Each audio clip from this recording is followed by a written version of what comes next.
What's going on, guys? Charlie Jones here from the Armed and Successful podcast, a podcast all about arming yourself with the knowledge to be successful in life. And my next guest is just that. He is the future, the face of Dana White's new Powerslap, Mr. Ke'ali'i Kanekoa. Nailed it. Yes. Let's go. Awesome. I didn't use the Saint part because I don't know if you use that for Powerslap like you do in MMA or... No. So, I mean, there's a backdrop to that story and stuff, and it's pretty interesting. And how it came about, the chief was like, like a spiritual journey in some sort of way. Well, definitely in that area of, spirituality. But, it's a beautiful story. Awesome, man. Well, you know what? You're going to lead me right up to my first question because you're talking about spirituality. And I've been binging your podcast. And there's one episode I listened to today, which I really, really loved. It was Rising from the Ashes. Yeah. And I feel like as you go in podcasts and increasing in the number of times that you're recording, your faith is really coming out.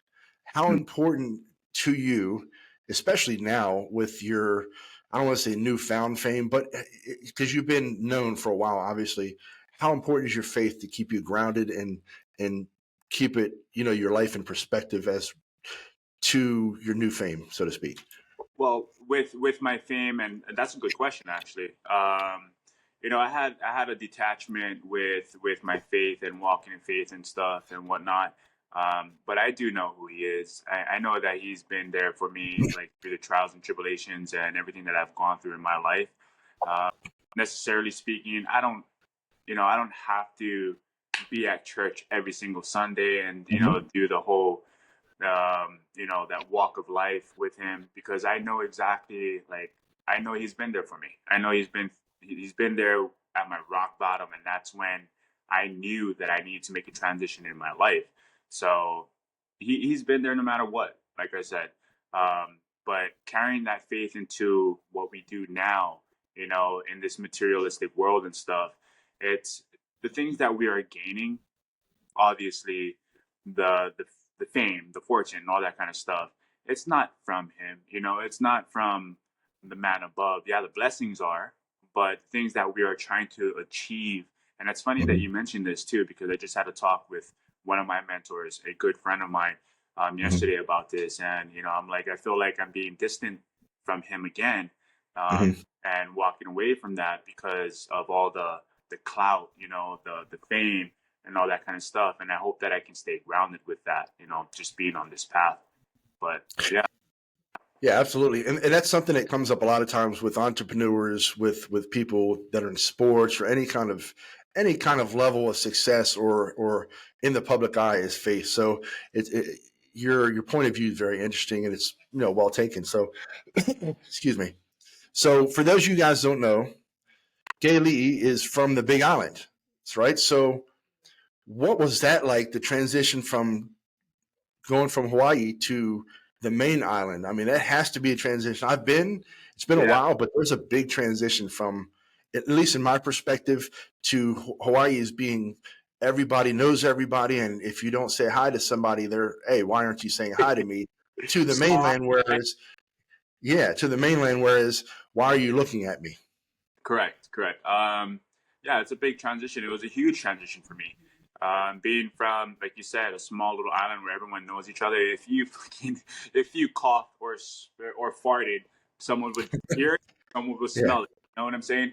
But other than that, I love to expand the horizons and, learn more about myself as a human being. I'm here to learn more. I'm here to increase everything that I need to know about knowledge. So being on the mainland, I've learned a lot. I've learned a lot from a lot of great, successful people. And that's one of the things that I'm grateful for. But it was a culture shock for me, moving from the Big Island to seeing actors that I watched on TV and stuff, or, do rubbing shoulders with someone that I just watched a show about. And then next thing you know, I'm doing Soul Cycle with them the next day. So it's like, damn, but it was a culture shock for me. And like I said, it just helped me evolve as not just a person, but also an athlete. just knowing what's my worth, because there's so much out there. There's so much out there. No, absolutely. And speaking of transition and speaking of worth, like I said, I've been researching you a lot, following you for a while on your MMA journey, and which is continuing, by the way. Not to say that it's ending; it's continuing. Power Now, slap. What about that transition from, going from MMA to power slap to MMA and kind of like that teeter totter of life, so to speak? How is that in terms of, because they're two different businesses? It may be the same arena, but it's two different businesses. What is that transition like? it's for me, it's not a tough transition at all because, like you said, I've been in MMA. I've been in the spotlight for a very long time, Mm-hmm. and I'm not a person that's going to shy away from it. Mm-hmm. So transitioning to power slap and walking on that stage under the lights, that's one of the main things that people are afraid of, especially newcomers or Mm-hmm. people that are just transitioning to combat sports. That's the biggest that's the biggest fear factor that everyone has as an athlete, is being under the lights. And there's a terminology for it. I'm skipping it right now or having a brain Mm-hmm. fart on it. But it's either you make it or break it in that situation. It's how you utilize the environment to your best. And Mm-hmm. if you can control your emotions and you can control, you know, whatever it is that you're going through at that moment, to use it as your benefit, then Mm-hmm. you're going to come out victorious no matter what. And for me, I I learned how to take a negative situation and turn it into a positive. That's awesome, man. And speaking, you're leading up to a lot of my questions. It's perfect. Speaking of controlling transitions, MMA to B to power slap, you are a blue belt, I think, by Master Terra, correct? Correct. So, as a fellow blue belt, Gaijin Root Jiu Jitsu, I know that it was important. Going for anybody who doesn't know about BJJ, it's hard to transition from no to white to blue. Hmm. So, the lessons that you've learned in jiu-jitsu, how do they translate to you as an entrepreneur, because you're an entrepreneur, to you as a person? Um, I would say discipline, Mm-hmm. a lot of discipline, and it helped me. BJJ helped me evolve. So shout out to the Penn family and having the facility to train at when Mm-hmm. I was growing up, on the Big Island, and knowing that I had a legend just like 20 miles away that I could go train with. That was a huge transition in my life, um, because of what I've gone through as a child. Mm-hmm. And it's remarkable that I'm a professional athlete right now, because at that age I had a lot of medical issues that I had to overcome, and Mm-hmm. BJJ was one of them that helped me do so. And knowing that um, I had that martial arts inbred in me, just not Mm-hmm. because I'm just a warrior and a fighter, but it's in our blood. Like for warriors back home in Hawaii, um, it felt like something. It felt like home. It felt like Mm-hmm. home to me. So learning BJJ helped me evolve, not just as a competitor, but also a human being. It helped me build a lot of social skills, Mm-hmm. especially like being in bigger environments and all that kind of stuff. But also helped me evolve too with my health. So BJJ, it's been amazing, and having that in my back pocket, knowing that I can choke someone out anytime, and Yeah. also protect myself and protect others around me, Mm-hmm. great. I mean, I recommend it to anyone. Awesome, man. Awesome. Yeah, I love it. Off and on, of course. I'm getting older, so my shoulder goes, my back goes. I won't tell it to everybody. I'm going to walk around and stand tall, but yeah, it hurts. Everything hurts. I know. I feel like my back is hurting just talking about it just now. Like, Yeah, damn. my shoulder just started hurting. But speaking about home in the Big Island, I think you're from Pahoa, correct? Yes. Puna, Hawaii. So, so you're one of your episodes was from lava to love, I think it was. So, how were you able to deal with that? For those of you guys that don't know, Hawaii has a lot of volcanoes. There's eruptions. There's issues. Um, that must have been tough to kind of pick up and leave and go. you know, and it's for that mentally, it would, I would think, mess with you a little bit. How were you able to stay strong in that time of your life to where you know, you continued your journey? You know, that's it's the people, you know, the people that I'm fighting for. And Hmm. everything that I'm doing right now, it's yes, of course, it's for myself, you know, and being able to expand my brand and who I am and all that. Hmm. But it's also for the people that I'm fighting for. I'm fighting for those that have lost their land and, you know, their family houses and the family um, you know, treasures that they carried for a very long time that we Hmm. lost throughout the volcanic eruptions over time. Hmm. But knowing that alone gave me the fire that I needed. So taking it from the lava, right, putting the fire into me, Hmm. and thriving and doing what I'm doing right now is because of that reasons. So everyone, you know, back home, I'm fighting for them. I'm not just fighting for myself. But That's amazing, man. it's been a transition for sure. It's amazing. You know, I know that where you're from is very family oriented. You know, and so I love to hear your background about who you're fighting for. So in Power Slap, and I'm only going to touch on this a little bit because I'm sure you've been beaten to death with it. But there is an overwhelming number of Hawaiians, so to speak, in Power Slap. What do you think? I mean, I think I know the answer, but what do you think is the reason why there are so many of you and what makes you so successful over? And I'm just going to use the term plain Jane, kind of blanketly. You know, it's like I said, we all come from the same cloth, and that cloth that we carry, it's you know, it goes back into the ancient times, King Mhm. Kamehameha the First, and all that. So that same blood that courses through his veins and the warriors back then courses through our veins too. And being able to transition on any platform it is, it could Mhm. be from basketball to football, you know, boxing, MMA, and all that. We're covering all grounds right now. We're making a comeback, Mhm. and through that, through through the history and over time and the things that we have gone through, you know, we are able to explain our story. We're able to explain who we are and, you know, shed light on the darkest places in our lives that we've been. So Mhm. having that passion, it transitions into what we do now, you know, mixed martial arts, which we are warriors. But yes, the Polynesian culture is taking over, and I'm glad to say, you know, that I'm a proud Hawaiian, no matter what, no matter what. That's That's awesome, man. You're going to do great. I mean, you're already the face, and I'm not saying this because of its, you know, because of the podcast or for Instagram or for anything else. I mean, I see you everywhere. You're doing great with social media marketing. It's phenomenal. So keep it up. Thank You know, you. I can't wait to see more. So one of the things that you also touch on, and you're really, really open in your podcast, and I appreciate it because a lot of us struggle and we don't openly admit it, and you do. And it's very insightful. It's very inspiring for people like myself, and I'm sure there's a lot of other people.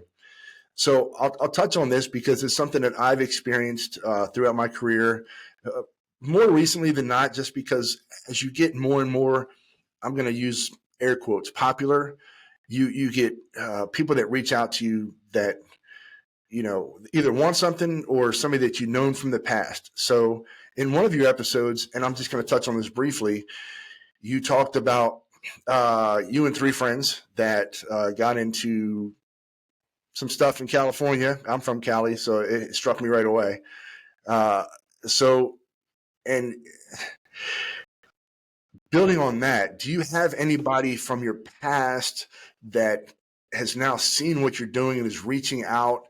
That it's, I don't know how to say this. Like, it's, are you getting more and more? Are you getting contacted more and more from people from your past, or from people that don't know you now that you're gaining a bit of success?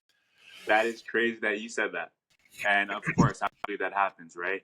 You know, Mm-hmm. a lot of people want to sit at your table, but Mm-hmm. they don't want to do the cooking, right? They just want to eat.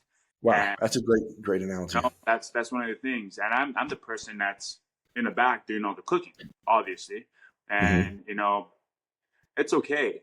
Anyone can eat at my table. That's fine. That's the reason why I'm the chief. I'm here to feed my people. I'm here to feed everyone that's not able to have this type of platform, and share their story. So, even with my podcast too, I share that a lot because it's not just about myself, it's about them, and it's about everyone else that don't have that opportunity to share their life and go through the Hmm. things that we go through. And yes, thank you, because I share. I'm raw. I'm super raw, and I don't really Hmm. care. Like, if you have gone through the things that I've gone through, then share your story. That's one thing that you need to do, because it can be a killer. It can be a killer. Shout out to Depression Month. That was skipped past of all the men that gone through depression and all the things that we Hmm. can't really talk about. And the next thing you know, that was stripped away from us because some sort of reasons, but I can't really disclose that. Yeah. But at the same time, that's that's a hard one for me, because it's created a trust barrier for me, and knowing who I want at my table and who I allow to sit at my table, it's very hard. But yes, a lot Mhm. of people have been reaching out that I don't know. A lot of people that I do know have been reaching out that haven't been Mhm. reaching out for a very long time, and then they're like, "Hey, we've always been there for you. We supported you," and I'm like, "Wait, Yeah. when, where were you when I was actually going through hell? Where were Hmm. you when I needed someone to actually shine the light for me through the darkest moments in my life?" And Hmm. that's okay, because it taught me a lot about who I am and the people that I surround myself with. Yeah. Excuse me. That's one of the things that I kind of preach. I'm using the word loosely, preach to people, and talking to somebody like yourself too, that's so open with your podcast, and it's so inspirational just based on what you went through. Is that especially, and it's not taking anything away from women, but I can't think like a woman. Men, we do not talk about depression. We don't talk about our struggles enough, and especially with each other, we just we carry a smile on our face and our shoulders back and wide, and you never know that when you leave the room full of people happy and smiling, that you're going into a room that's just dark and you don't know how to get out of there. So it's important for us, and once again, I appreciate you saying that, to talk to each other. So you're really, again, you're talking about somebody shining a light on your back or shining a light on you, and I mean this from the bottom of my heart. You're shining a light on what needs to be talked about. So I appreciate you for that. Thank you so much. Appreciate No, you. I really do, man. I really do. So how's it been for you in terms of with MMA, with Power Slap, with all of your other ventures, um, to kind of differentiating the businesses and deciding what to put your energy into in terms of being an entrepreneur, right? Because I've talked to a couple other guys in MMA and Power Slap and some other arenas that either did or didn't understand that you are, whether or not you have a business, an entrepreneur. So Mm-hmm. I get that you understand that. Just listen to your podcast alone, I get that you understand that. Um, what is that transition like from, you know, hey, I'm off the stage to let me start marketing, let me start paying attention to what I need to do in business. How difficult is that, and what's the transition like from day to day? Well, like I said earlier, it's not a tough transition for me, because I've been doing this for a very long time. I mean, I've been doing this from 2009, since I started Mm-hmm. fighting. I've been marketing myself for a very long time. Knowing how to market yourself and brand yourself, that's one of the biggest things that you need to do. Because, I mean, as we all know, if you're not the next star, then you're not getting that big paycheck. But you Mm-hmm. also have to provide for yourself. You have to provide for your family if you do have a family. Mm-hmm. And that takes a lot of expenses.